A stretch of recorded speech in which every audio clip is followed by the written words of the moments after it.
Bless you. Welcome, everybody, to the meeting. We are going to go ahead and get started with the Pledge of Allegiance. And would our scout troop like to lead us in that this evening?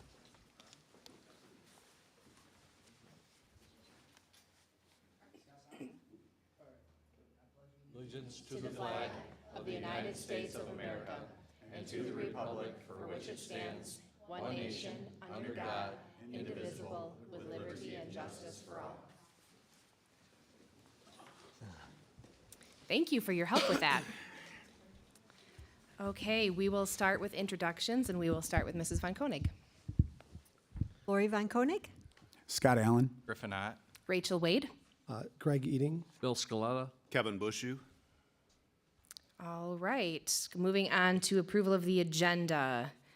Board members, you've had a chance to look at the agenda. I would take a motion to approve. So moved. Support. All those in favor? Aye. Any opposed? Okay, moving right along. Approval of our consent action items. You've had the financial statements to look at and the minutes from the previous meeting. If no questions, I would take a motion to approve. So moved. Support. And this is roll call, so Mr. Bushu? Aye. Mr. Scaletta? Aye. Mr. Ott? Aye. Mr. Allen? Aye. Mrs. Von Koenig? Aye. And I vote aye.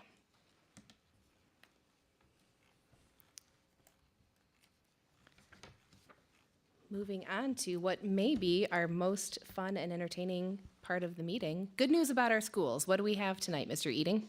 I think it's going to be a very fun meeting, Miss Wade. We have Mr.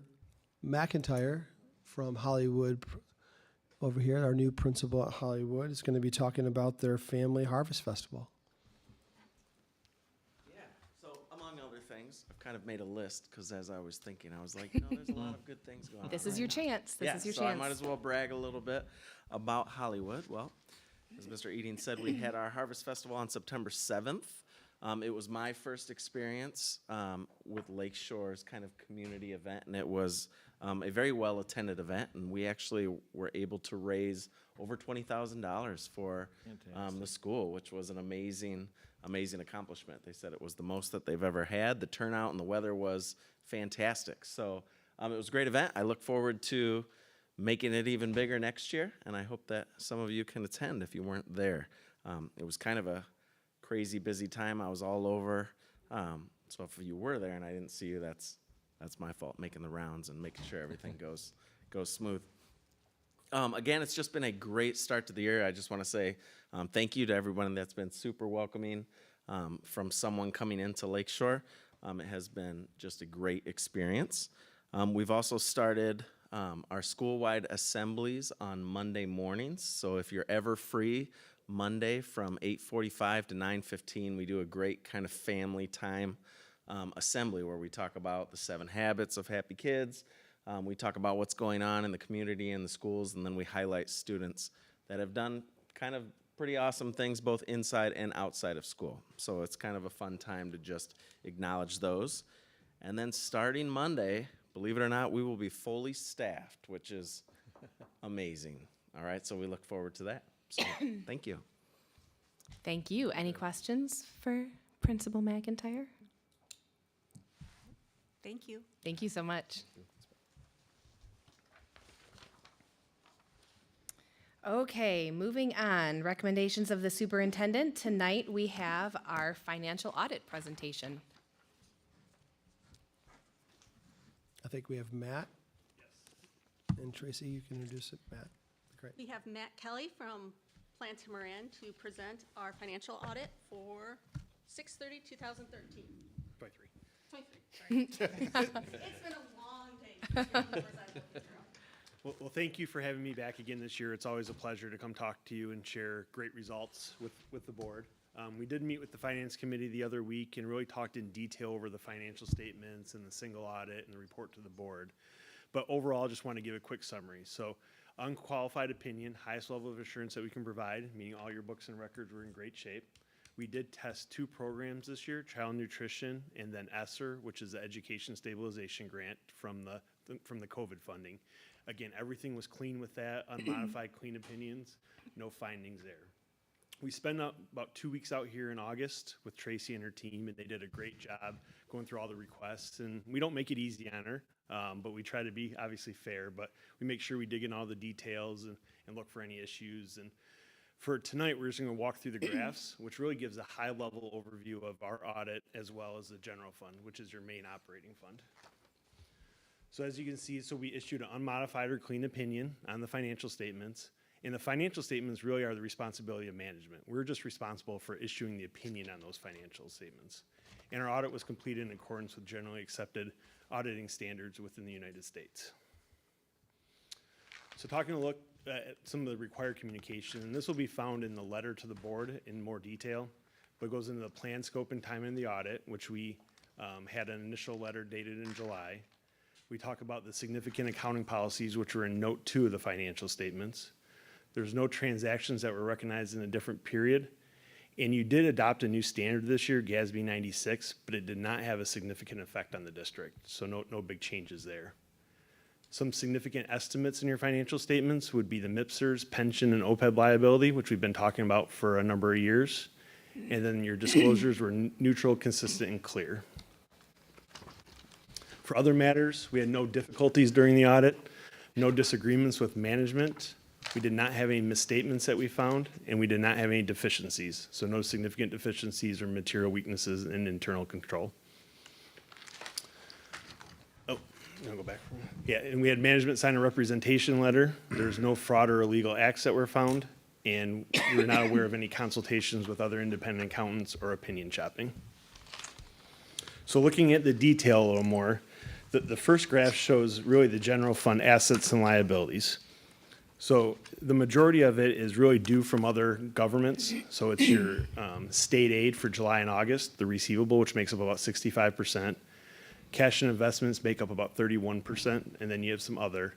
And then the largest liability is the July and August accrued payroll. So the teachers that are paid really through June, or they work through June, but then they're paid in July and August. So those are the liability, which makes up about 76%. So looking at really the revenue compared year to year, so you'll see that general fund revenue was about 35.5 million this year compared to 32 last year. And the majority of it is the state aid, so that makes about 80%. So really any decision made with the state has a large effect on the district. So I think the per pupil count was about $9,100 this year. So as that fluctuates, that obviously has an effect on how much funding that you receive. The next largest would be property taxes, which is about 14%. And then it's federal money, which is about 1.7 million. You'll notice a decrease from last year. It was 2.4, but that's the changes with the Esser funding. That's we'll see in a slide here in a minute. In looking at expenditures, so we're about 36.5 million compared to 31 million last year. You'll notice the largest is instruction, which we would expect, which is about 64%, similar to last year. And the second largest is in support. But what's important to know about the support is a lot of that really goes to the students. So those are state classifications and how they do it. But if we look at the support for pupil or instructional staff, which has transportation, guidance, things like that, it's actually about 77% goes directly to the students.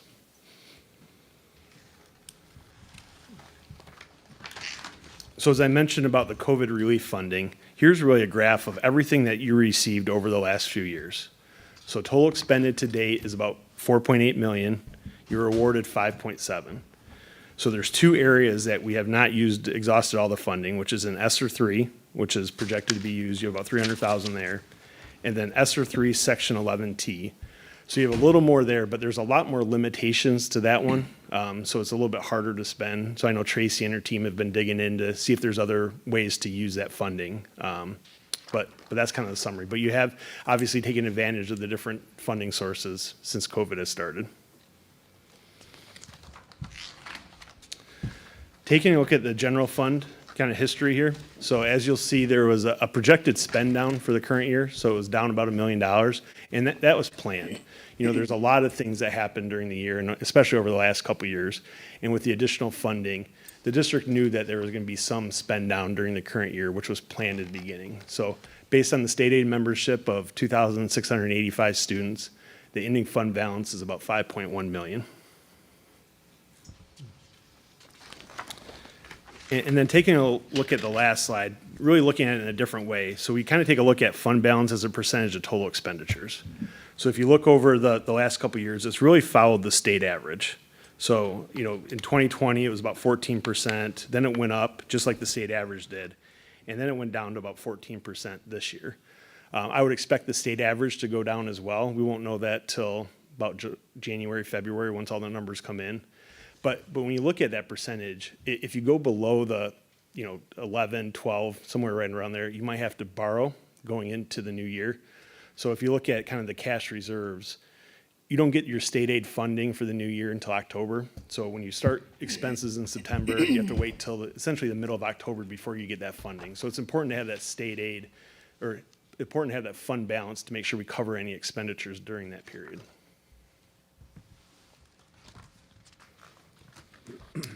And that is all I have for you tonight. Again, Tracy and her team did a great job, so we appreciate all her support. The audit went fantastic, and I guess, do you guys have any questions? I'm curious to know what type of things we can purchase with the Esser that you said is remaining. Yeah, and I don't know if you've already planned We've that. already allocated what we are purchasing with it, as we do have to send into the state our plan. So 2 years ago, we sent in what we had planned on spending for the 3-year grant period. So for Esser Funding, per se, we're using some of it on counselors. So that's one of them we're using it on.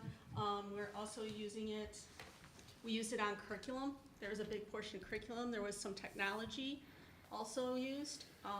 We also used it on the permanent sub that is in each building. So when we had a lot of teachers taking off if they were sick, we always made sure there was a permanent sub in that building. That practice has continued. It is funded through the first half of next year. So through that. So those are part of the things we spend it on. There's also been some after-school activities, a little bit with summer school, but we have to only use a percentage based on our demographics. So we got to really watch our demographics and what we claim and we don't claim. So at the end of the school year, will that Esser fund be done The then? bulk of ESSER 3 at the end of the school year will be gone. The 11T, the bulk of it, except for the summer school and after school, because of the demographic issue, should be pretty much spent also. There'll just be a little bit for the first semester of next year. And it's a tough balance because you don't want to use it for necessarily reoccurring expenditures because that's going to go away at some point. So it's balancing, what's important for the district with what that can be used for. Just a quick comment. Tracy, great job as always.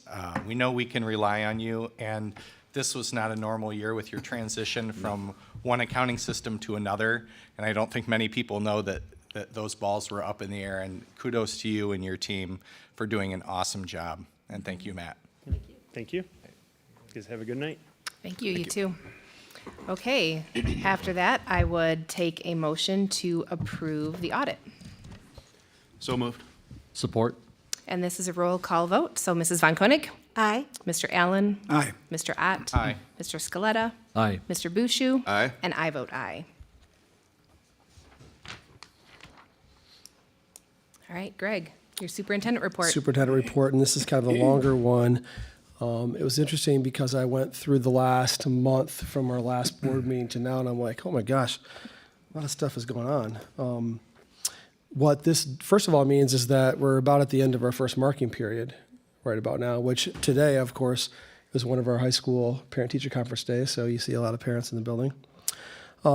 Also, Roosevelt Elementary was named a National Blue Ribbon School for the 23-24 school year by the U.S. Department of Education.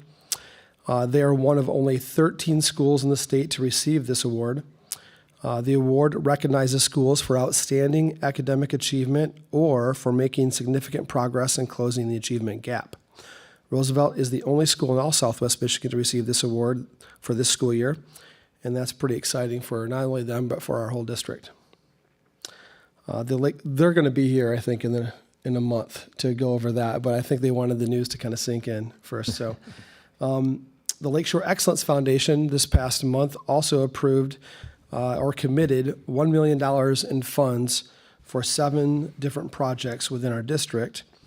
Those projects are an employee recognition program, an early literacy program, revamping our high school weight room, some upgrades within our CTE program. I believe those are CNC machines. Some classroom educational technology upgrades, broadcasting class equipment, and the continuation of our PLC initiative, which was started about 2 years ago. Mrs. Toothman, our Director of Human Resources and Communications, sent out the first all-staff newsletter of the year titled The District Pulse. And this includes what is happening throughout the district and also recognizes employees through her new Best of the Best award, which is funded through that LEF program for employee recognition. That newsletter is going to be sent out twice a month, every other week. So pretty excited about that. I believe the next one's in the hopper for tomorrow, I think. So it's going to be kind of fun. Ms. Maserata, our Director of Curriculum Instruction, led an all-elementary staff meeting and announced the addition of a part-time instructional coach that is doing contract work in the district. The instructional coach will be working with elementary staff to help develop instructional skills and strategies. Initially, completely focused on literacy for the district. Also, if you notice, one of our projects, early literacy program, which was also funded through the LEF. So all these are kind of tying together. And recently, a group of students from our sister school, Geschmul Hestalt. Thank you. Thank you.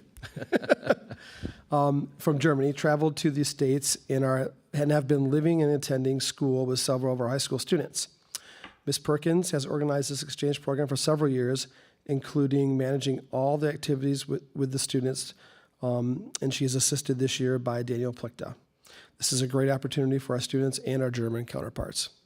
I believe we have some students from here that will be going back to Germany at some point in time as well. And finally, our high school students in athletics and performing arts are gearing up for their fall state competitions.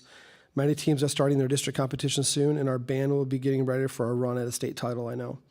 This is a busy and exciting time for many of our students, and especially for our high school kids at this time. That is quite the report. I know. There's a lot of good stuff going on. I know. Yeah, thank you. You're welcome. Okay, Board of Education reports. First up is Administrative Affairs. Mr. Bushu? The Administrative Affairs Committee met on Tuesday, September 26th. Present were Lori Von Koenig, Griffin Ott, Director of Human Resources and Communications, Susan Toothman, Superintendent Greg Eating, and myself. The committee discussed several staffing situations within the district, and Susan Toothman updated the group on her current staffing levels. Superintendent Eating updated the group on our current enrollment projections. Thank you. Next up is Facilities and Finance. Mr. Ott? On Tuesday, October 3rd, the Facilities and Finance Committee met, consisting of Rachel Wade, Kevin Bushu, Greg Eating, Tracy Althouse, and myself. Joining us were special guests from Plant Moran, Matt Kelly, and Josh Gill. Items discussed but not limited to included the following. Matt and Josh presented in detail the results of the 2022-2023 financial audit. A condensed presentation was just given. Tracy discussed monthly statements, including cash flows, investments, sinking fund projects, monthly disbursements, and bond expenditures. There were no items of concern noted. Budget modification number 1 was presented to the committee, and it will be presented tonight. And then Superintendent Eating discussed the upcoming middle school student drop-off change as part of the bond project.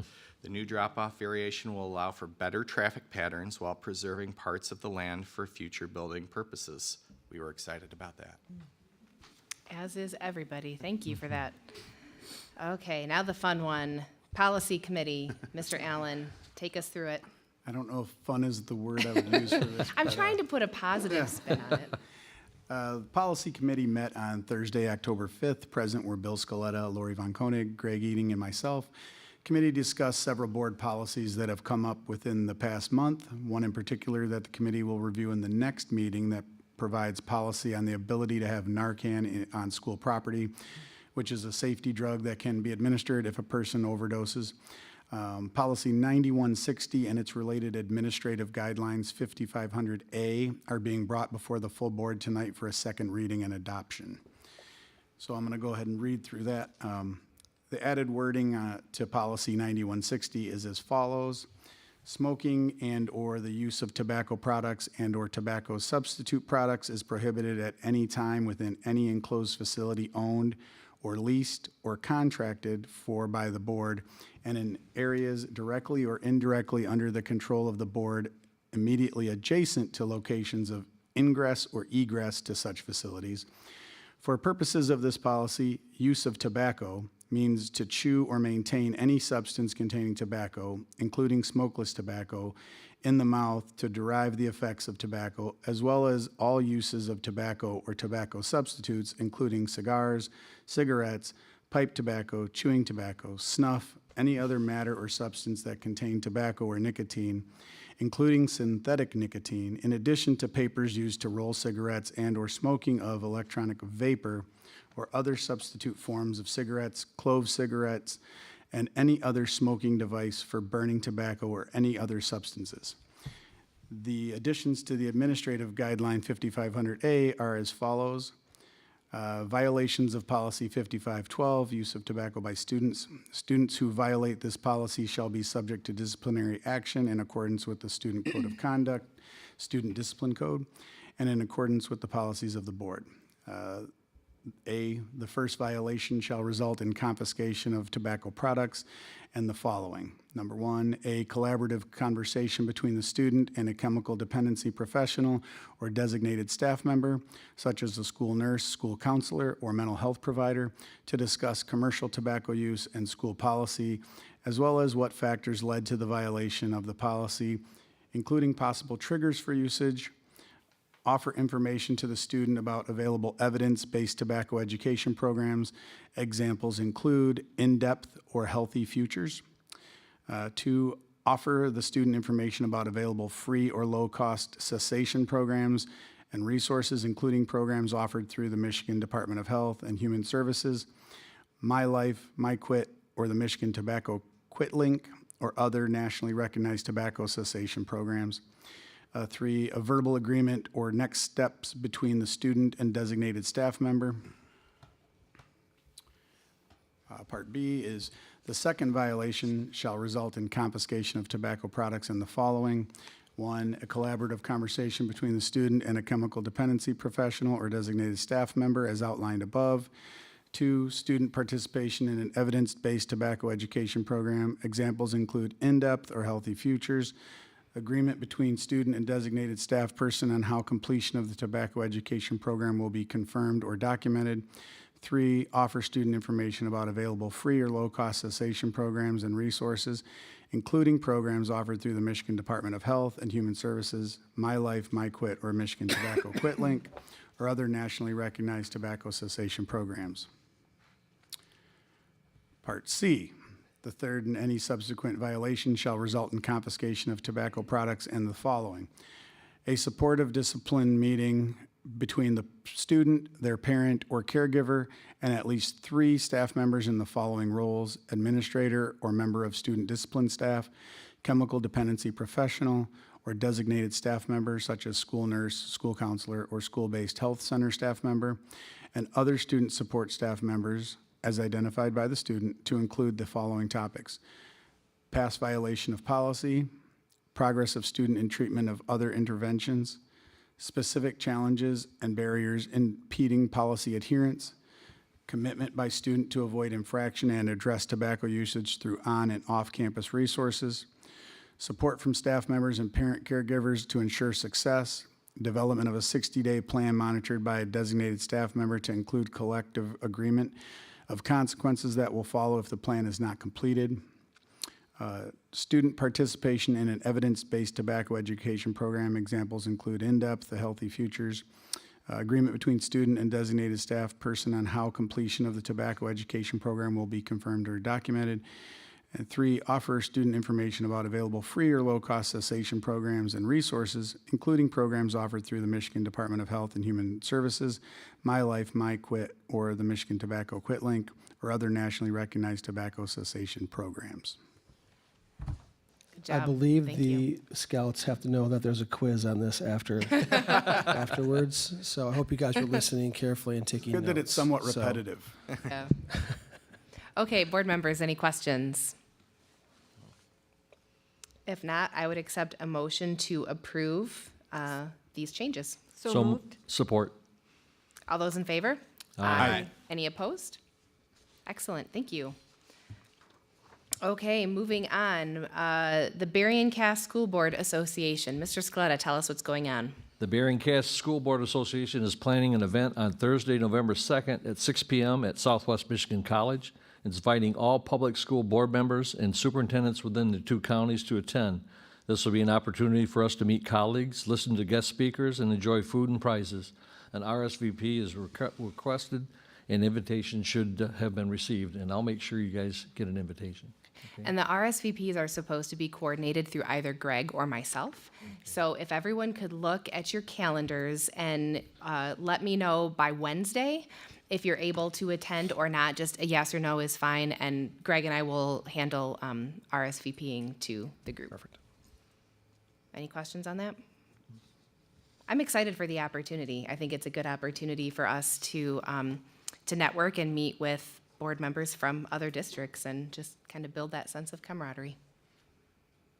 Excellent. Okay, next up, the MASB Delegate Assembly. Each year, if there are board members attending, the board should certify the official voting delegates and alternates who will represent us at the Michigan Association of School Boards Delegate Assembly, which this year is on Thursday, November 9th at 7 p.m. in Lansing. The Delegate Assembly provides direction to the association, its officers, and committees through the adoption of resolutions. All resolutions adopted become the official position of MASB as interpreted and pursued by the Board of Directors. Based on our student enrollment, we are allowed up to 3 voting delegates and 3 alternates. The deadline to submit the members' names is October 27th. Now, we don't have to send anybody, but if anyone is available and interested, we do need to vote on that. I am not available to attend that night. We have a band event that night. Anybody jumping at the chance? Yeah, I'm not available either. Do you need to know tonight? Yeah, because we have to vote on it. Okay. Nope. All right. Well, there you go, Sue. There's your answer. Thank you. Okay, next up is personnel. Mr. Eating. Yes, I'm excited because I saw him walk in the room a little bit ago. Mr. Jaron Blood is here tonight. He has accepted the position of Director of Student Services, going to be starting next week. He brings over 13 years of experience in education. He is currently the Director of Special Education at Niles, and in his role, he has been responsible for overseeing all aspects of special education, as well as district-level initiatives around social and emotional learning, positive behavior supports, and diversity, equity, inclusion. Jaron is a graduate of the University of Illinois at Urbana-Champaign, and holds a master's degree in educational leadership. He earned his Director of Special Education endorsement from Grand Valley State University. Jen, I don't know if you want to stand up and say hi, everyone, but you're welcome.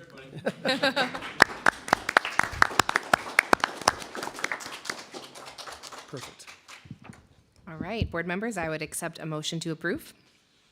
So moved? Support. All those in favor? Aye. Any opposed? Welcome to Lakeshore. Okay, moving right along. Quarterly budget modification number 1.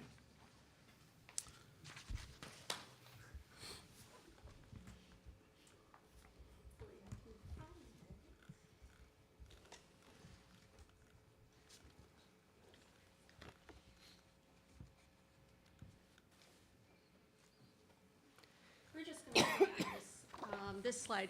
So basically, this is our first budget modification for the new school year, for the 23-24 school year. I did not screw up that time. Basically, our projected revenues went from 36.4, I'm going to use approximate numbers, to $37.1 million. The changes in projected revenues included in better than projected student enrollment. So when we budgeted back in June, we budgeted for about 2650. That's based on our enrollment projections from Dr. Fred Ignavich, whom we use every year. Our enrollment came in much better than expected. Our unaudited Student count as of Wednesday was 2669.3, I believe. So definitely an increase. We were very happy to see that. The other major component that affected projected revenues was an increase in our added funds for our CTE program. They bring in much-needed funds, and they're excellent programs. So those were the two main reasons for the change in projected revenues of about $730,000. Projected expenditures went from $36.4 million to $37.3 million, a little shy of $1.3 million. Basically, the changes in these expenditures were the hiring of 2 social workers, which are very much needed, a special education position at the elementaries to serve all 3 elementaries. Also, we had a young 5 teacher addition, and then there was one more addition for increase in classes to balance the load, so it's under what we needed, I believe, at Stewart. So that change was about $1.3 million. We also had an additional bus. I had only put in for 1 bus, but we really need 2 buses, and if we can find a van or a transit of any sort, we put it in there also.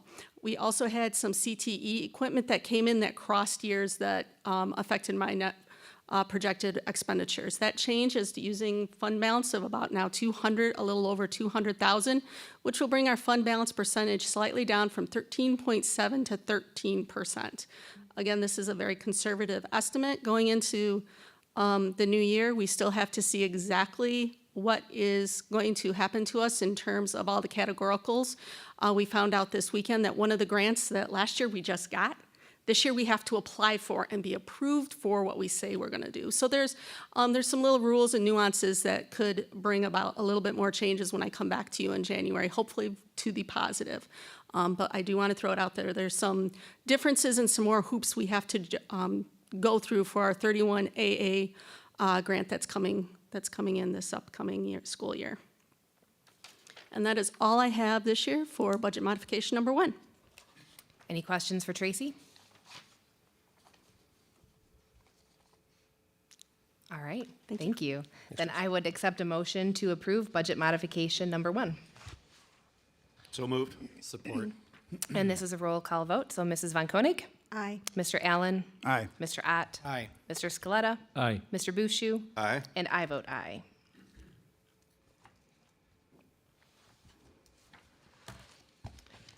All right. Annual summer tax collection resolution. Mr. Eating. We recommend approval of the resolution which invokes the continuing resolution to collect 100% of summer taxes through the 2024 tax levy in July. Any questions there? If not, I would accept a motion to approve. So moved? Support. And this is another roll call vote. So we're going to switch up the order here. Mr. Bushu, Aye. Mr. Scaletta, Aye. Mr. Ott, Aye. Mr. Allen, Aye. Mrs. Von Koenig, Aye. and I vote aye.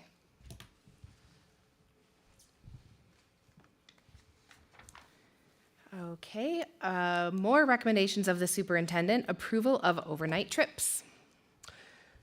Yeah, thank you. DECA advisor Tanya Jenke is requesting approval for 3 overnight trips. The State Leadership Conference in Lansing on November 2 to 3 involving about 20 students. The State Career Development Conference in Detroit on March 14 through 16 for about 30 students. And the International Career Development Conference in Anaheim, California from April 26 to May 1, which the student count will be based on who qualifies. Excellent. Any questions? If not, I would accept a motion to approve. So moved. Support. All those in favor? Aye. Any opposed? Okay, moving on. More recommendations of the I superintendent. know, it's been a high Bid level, approval a lot of money requests. going out of the conference this month. Lot of numbers today. The following are 4 CTE bids requested that need board approval. The funds to cover all of these would be provided by state CTE grants. The first are TIG welder kits. 6 bids were received for 25 TIG welder kits and 1 augmented reality welder, ranging from approximately $137,500 to $167,500. It is recommended to accept the local low bid from Lidell of Benton Harbor in the amount of $142,203.14. Right, any questions? And if I'm remembering correctly, all of these are contingent upon if we get the funding from Barry and Risa for all of these. That is correct, they're all contingent. Correct. Was this, because welding had come up a couple meetings ago, I know we had a presentation on, was this part of that we didn't get at the time, or is this just all new, separate? I type think of maybe that welding? was something to do with the LEF funds, maybe. I don't think theirs are connected at all. Okay. Yep. Any other questions? We got a lot of roll call votes ahead of us, so be ready. Okay, if So not, I would, moved. thank you very much. Support? All right, Mrs. Von Koenig, Aye. Mr. Allen, Aye. Mr. Ott, Mr. Scaletta, Aye. Mr. Bushu. Aye. And I vote aye. We have CAD 3D printers. We have 3 bids that were received for 2 3D printers, 1 carbon fiber and 1 fiberglass reinforced. Though only 2 were acceptable based on the specifications. The bid from Wisecom out of Maryland is $32,460. It is recommended to accept the lower bid from Formlabs of Caledonia in the amount of $27,467. Any questions? So moved. Thank you. Support. Mrs. Von Koenig, Aye. Mr. Allen, Aye. Mr. Ott, Aye. Mr. Scaletta, Aye. Mr. Bushu, Aye. and I vote aye. North Sea Mannequins. 3 bids were received for the purchase of 3 mannequins for use in the allied health classes. The bid from Lardell Medical of New York came in at $39,997.20, and the bid from Pocket Nurse of Pennsylvania was $38,703. It is recommended to accept the lower bid from School Health of Illinois in the amount of $34,458.20. Any questions on this one? If not, I would accept a motion to approve. So moved. Support. And we'll go in this order. Mr. Bushu, Aye. Mr. Scaletta, Aye. Mr. Ott, Aye. Mr. Allen, Aye. Mrs. Von Koenig, Aye. and I vote aye.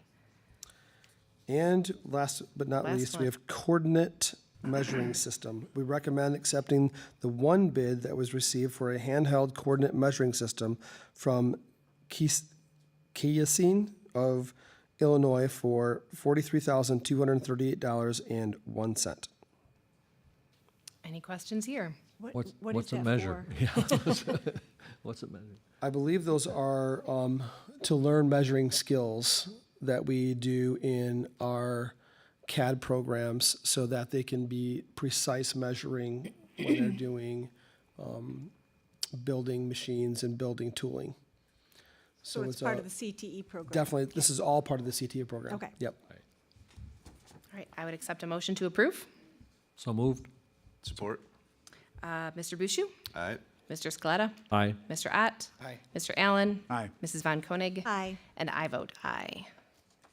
I just want to give a quick shout out to Tracy and her team and all the teachers that do a great job of finding these resources of funding from the county, and a lot of this stuff goes unapplied for in a lot of districts.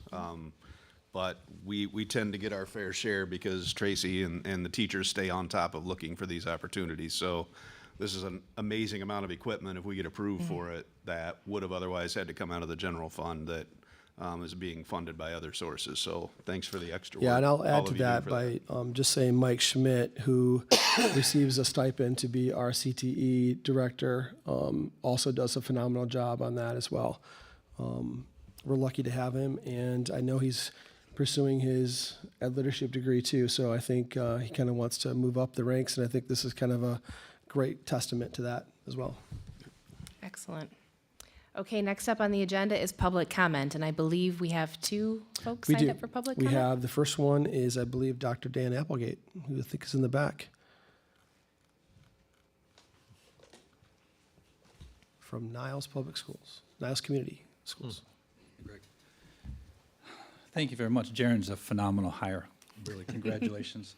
I hope that doesn't eat into my time.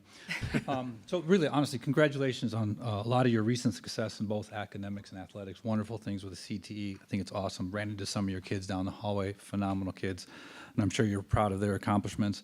Unfortunately, what's brought me here today is an interaction that happened between our football teams a few weeks back that I thought was a dead issue. A lot of us thought it was a dead issue. You may not know, but after the win, weeks back, again, Niles here in our stadium, your student body rushed the field before handshakes and created a potentially dangerous situation. Greg contacted me immediately, apologized. His AD apologized immediately. I have no issue that that's going to be taken care of. Both men are gentlemen of character, and there's no doubt safety and security and sportsmanship is very important to them. No doubt about that. So why am I here? It's not sour grapes over the loss, because actually I think it helped us improve, and it's helped us build on our success. But the problem is it hasn't gone away. As I walked out of the game, I will say I heard a few, just like you will hear anything, a few parents make comments that, well, I don't know why Niles is so upset. They let their kids do this all the time. Their kids have rushed the field. They've done this. And I didn't say anything. I'm just walking out. And this is how things are going. And it carried on over, social media. You know how that goes, and no one has any control over that. And I'm thinking at that point, who really cares? Let it go. Let it die, right? You guys have been there. Moving on. We've had a really good win against Edwardsburg on Friday, and it was really soured by, again, many of the comments that suggested, and some of them from the same social media that was coming from some of the Lakeshore supporters. Again, you don't have control over that. It's none of your people. But they started, all these services started servicing again, suggesting that our administration have allowed our students to rush the field in the past, and that we rushed the field last Friday in Edwardsburg.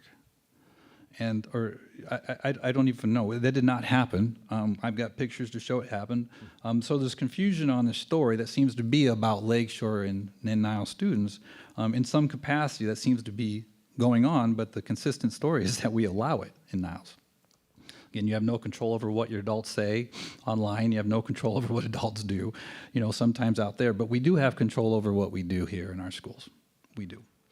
And so I'm worried about the negative perception of our students and yours that seems to be persisting, that I thought would be a dead issue.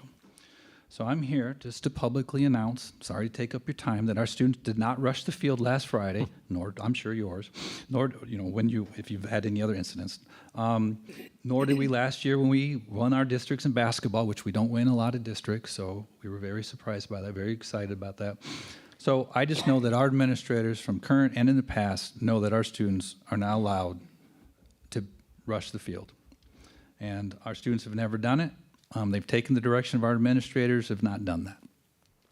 So I stand here to stick up for the integrity of our students and your students, because your students are getting thrown into some other issues that they didn't do.